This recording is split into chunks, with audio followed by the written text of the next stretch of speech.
And again, to quickly recap for our viewers who are just joining us, a major win for India at SCO, the strongest ever statement so far in the aftermath of the Pahalgam attack and Operation Sindoor by India.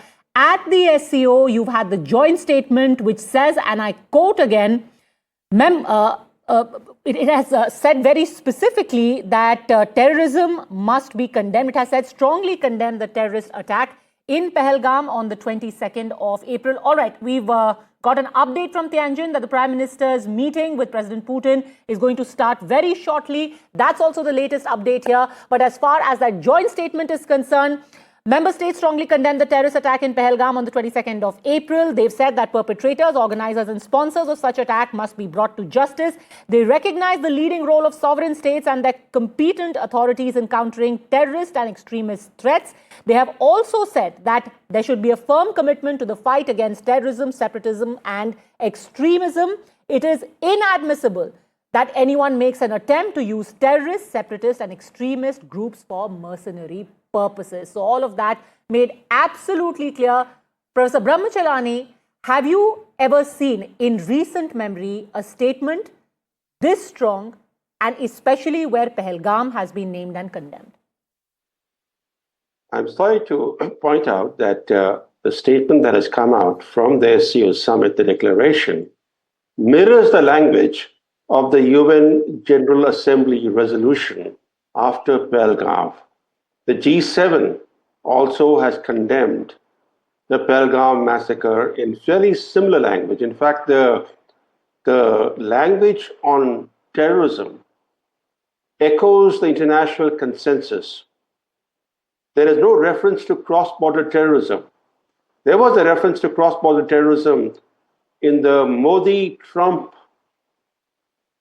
joint statement that came out from Modi's White House visit in February. So I would temper this assessment that this breaks new ground. No, Pakistan has not been named, nor has Pakistan been implicitly criticized or attacked. Dr. Chellaney, give me 1 second. There is mention of cross-border terrorism. The member states strongly condemn terrorism in all forms and manifestations, stress that double standards in the fight against terrorism are unacceptable. They call on the international community to combat terrorism, including cross-border movement of terrorists.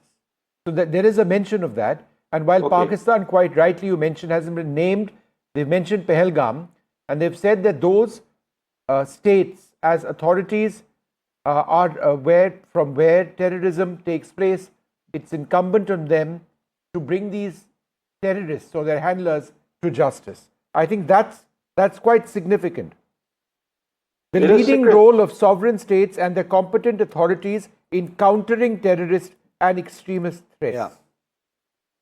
Well, I agree, Vishnu, that it's significant, but it's not breaking new ground. It's not new language that has not been used in the recent past after Pahalgam. The UN General Assembly resolution was pretty strong, and even the G7 statement was pretty forthright. And in terms of countering terrorism, the language clearly echoes the international consensus that there should be no leeway given, no room given to extremists and terrorists by any state. Mm-hmm. And as far as the Pahalgam massacre is concerned, there have been several statements at multilateral forums calling for the perpetrators of the Pahalgam massacre to be brought to justice. It's like the Mumbai attacks, like it's been become routine now to talk about the Mumbai massacre and call for the perpetrators to be brought to book. But we know years later, the perpetrators of the Mumbai massacre are still roaming freely. But Dr. Chellaney, what about China? China, and correct me if I'm wrong, hasn't ever signed on to a declaration as strong as this. Also on June the 26th, Pahalgam was left out of a statement during the defense ministers meet at the SCO Rajnath Singh had a divergence over that, refused to sign that statement. So in the 2 months since that time, Pahalgam figures in this comment, in this statement, in this joint declaration. You're absolutely right, Shiv. In fact, I was about to talk about China's agreement to this declaration. That is very important. First, is the public messaging from Prime Minister Modi, the statement that he made from Chinese soil, that was very significant. And for China now to relent, because after Pahalgam massacre, it tried to obscure the entire thing. It condemned it in general terms. It tried to shield Pakistan. And its reaction to the Pahalgam massacre stood in stark contrast to its forthright condemnation when there was this terrorist attack on a Moscow concert hall in March 2024, in which more than 150 people were massacred. And China was quick to condemn the attack and to use strong language on that attack. But when Pahalgam happened, it took its time to react, and reacted very carefully, cautiously, in a way that it was not implicitly criticizing Pakistan. So today, allowing the reference to Pahalgam in the joint declaration clearly is a concession by China, and it's clear that the Xi Jinping Modi meeting has softened China's stance on this issue.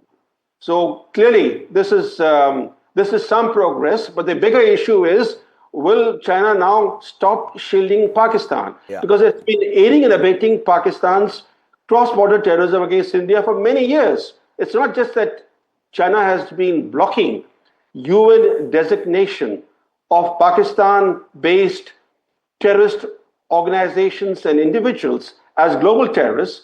It's also been aiding and abetting Pakistan's export of terrorism to India.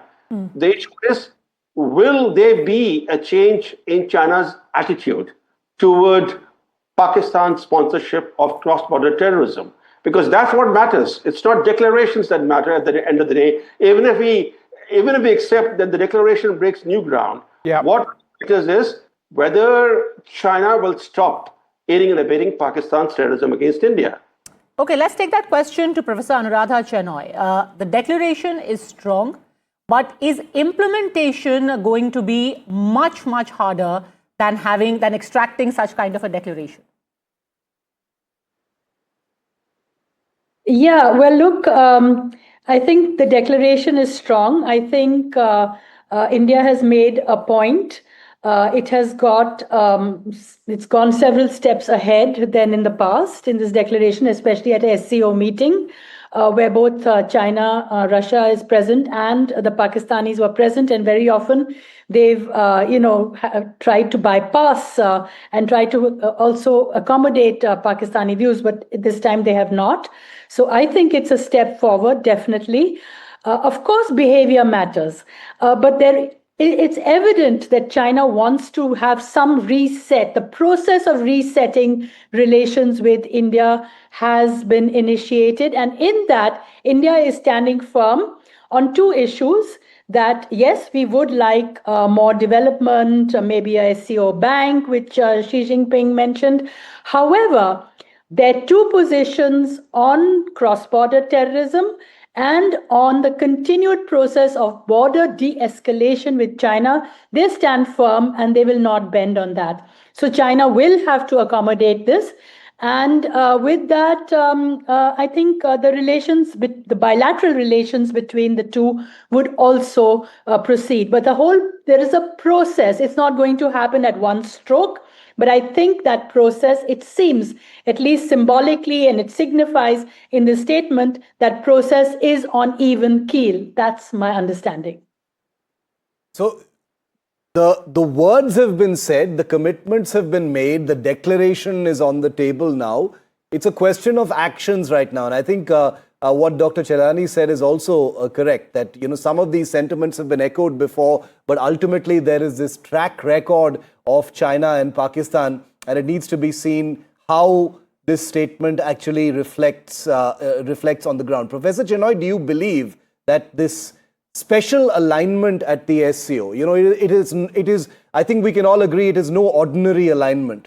The geopolitical circumstances under which they are taking place, give them a special sort of depth that perhaps would not have been there if the last 2 months, did not happen the way they actually played out from Trump's side.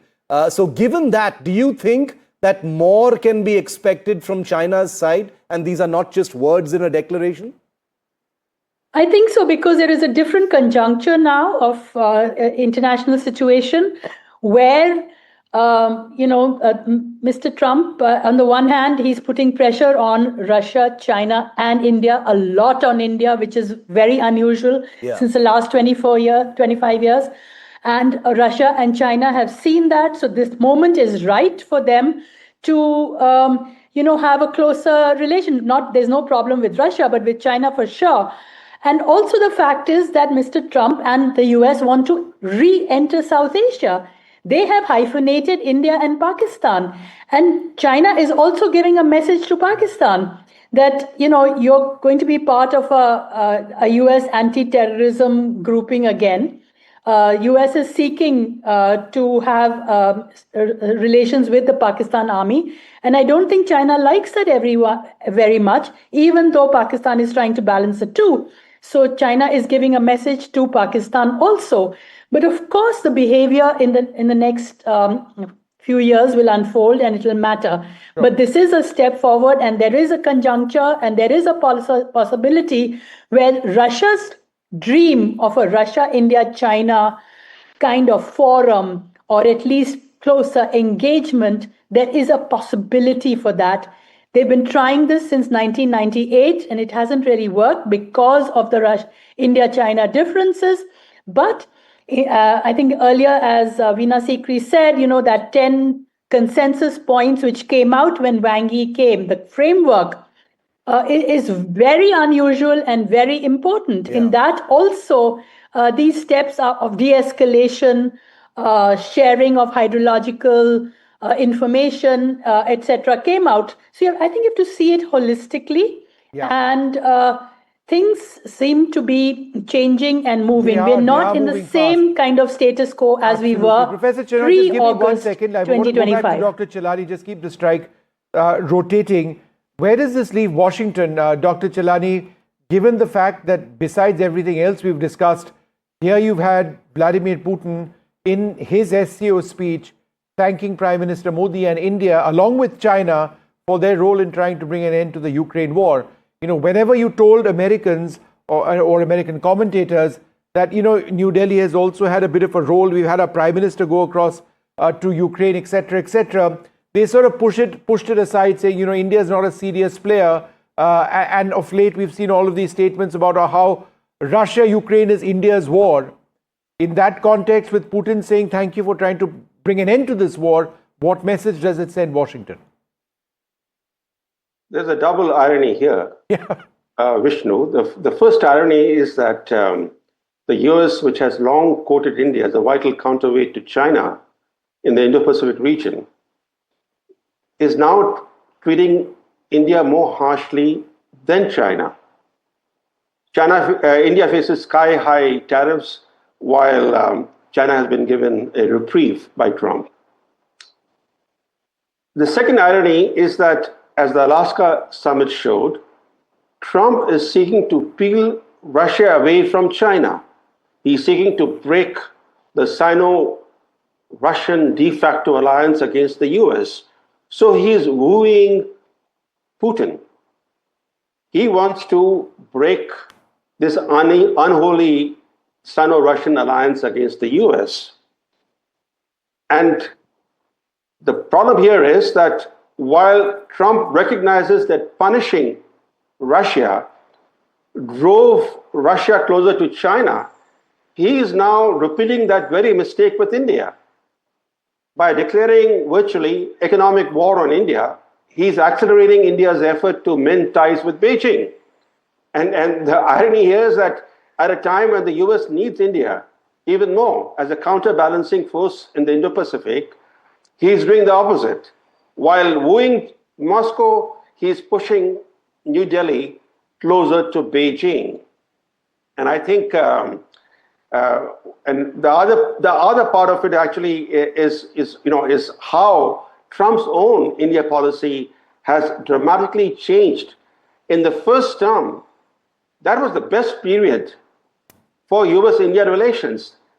India-US relations flourished in Trump's first term like they had never before.